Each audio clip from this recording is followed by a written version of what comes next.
L'essentiel de l'actualité avec Lionel Durel. Bonjour à tous, nous sommes le lundi 8 avril 2019. Voici les informations principales de notre Flash Info de 13h avec l'ensemble de la rédaction de 24matin.fr.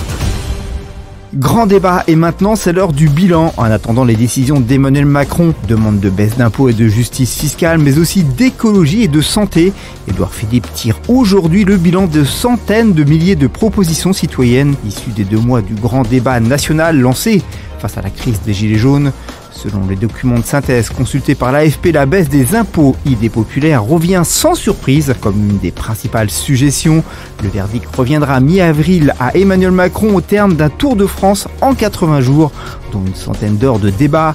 Les mesures pourront être distillées jusqu'à l'été. Tony Mazzari, comédien principalement connu pour son rôle d'Hugo Sanchez dans la série Les Mystères de l'amour, a été condamné vendredi par le tribunal correctionnel de Versailles à 2 mois de prison avec sursis pour exhibition sexuelle. Les faits remontent au mardi 5 février dernier dans les environs du collège Catherine de Vivonne à Rambouillet. 2 adolescentes de 12 ans disent avoir été suivies par un homme dans un petit chemin. Un individu qui leur aurait alors exhibé son sexe. Tony Mazzari entend faire appel, mais la situation n'en demeure pas moins très fâcheuse pour le groupe TF1, quelques jours après l'affaire Christian Quesada. Matteo Salvini, l'homme fort du gouvernement italien et patron de l'extrême droite de la péninsule, va lancer ce jour un appel à une alliance des nationalistes en vue des élections européennes de mai. Ce week-end, Salvini a expliqué vouloir changer radicalement l'Europe, ajoutant avec le bon sens et le goût du concret que nous sommes en train de démontrer en Italie. Il a lancé à cette occasion un appel à toutes les forces politiques qui partagent la vision de l'Italie et un objectif commun, une Europe qui donne la priorité au peuple et non aux bureaucrates, aux banquiers, aux bien-pensants et aux bateaux de migrants clandestins, a-t-il précisé. C'est une nouvelle semaine décisive qui s'annonce pour Theresa May, pressée de trouver un compromis sur le Brexit. À 4 jours du Brexit, initialement prévu le 29 mars mais repoussé au 12 avril, la chef du gouvernement se débat pour trouver une solution transpartisane permettant de faire sortir son pays de l'Union européenne avec un accord approuvé par le Parlement. Le négociateur en chef de l'Union européenne, Michel Barnier, a dit hier espérer que les discussions entre Theresa May et Jeremy Corbyn, le chef du Labour, puissent avancer. En bref, et dans le reste de l'actualité, l'armée soudanaise a déployé aujourd'hui des troupes autour de son quartier général à Khartoum, devant lequel sont rassemblés des milliers de manifestants pour le 3e jour consécutif, afin de réclamer la démission du président Omar el-Béchir, selon des témoins.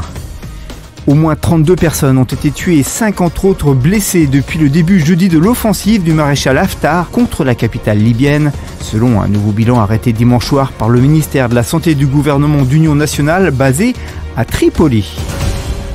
En sport, dans un communiqué de presse publié ce matin, l'Olympique lyonnais a tenu à démentir tout contact avec Laurent Blanc. Et ce, alors que Téléfoot, Le Parisien et l'équipe ont annoncé ces dernières heures que des contacts avaient été établis avec le champion du monde 98. Le club de Jean-Michel Aulas précise, le club tout entier se concentre sur la fin de saison avec comme unique objectif de mettre Bruno Genesio et ses joueurs dans les meilleures conditions pour décrocher une place sur le podium qualificatif pour la Champions League. L'OL regrette la diffusion de fausses informations qui ne peuvent que déstabiliser le groupe. N'est pas Federer qui veut, Nicolas Karabatic confirme son intention de raccrocher le maillot de l'équipe de France de hand en 2020 après les JO de Tokyo. Une nécessité tant le handball au plus haut niveau est devenu exigeant sur le plan physique, a-t-il précisé. L'actualité du divertissement, Mick Jagger a annoncé avoir été opéré et se sentir beaucoup mieux dans un message posté sur Twitter, rassurant ainsi les fans des Rolling Stones qui s'inquiétaient de cette intervention. Une chirurgie cardiaque selon les médias. La star britannique aurait subi une lourde intervention pour remplacer une valve cardiaque défectueuse. Merci à tous pour vos messages de soutien, a tweeté la rockstar britannique de 75 ans qui se serait fait opérer à New York. Information non confirmée officiellement par son entourage ou par lui-même. On conclut ce journal avec votre météo de mardi matin. Le ciel est chaotique du sud-ouest au nord-est avec éclaircies et passages nuageux s'accompagnant parfois d'averses. Temps plus sec près de l'Atlantique et des Alpes à la Méditerranée. L'après-midi, l'instabilité est à nouveau plus marquée avec des averses, surtout présentes des Pyrénées au nord-est. Les températures sont proches des normales de saison. Du côté des températures, justement, vous aurez mardi matin de 5 à Nantes à 10 pour Perpignan et Marseille, 7 à Bordeaux, 8 à Paris et Cherbourg, 9 à Strasbourg. Ce Flash Info est désormais terminé, mais l'actualité continue sur notre site 24matin.fr et nos différentes applications. Belle journée à tous, à mardi 13h pour un tout nouveau résumé de l'actualité.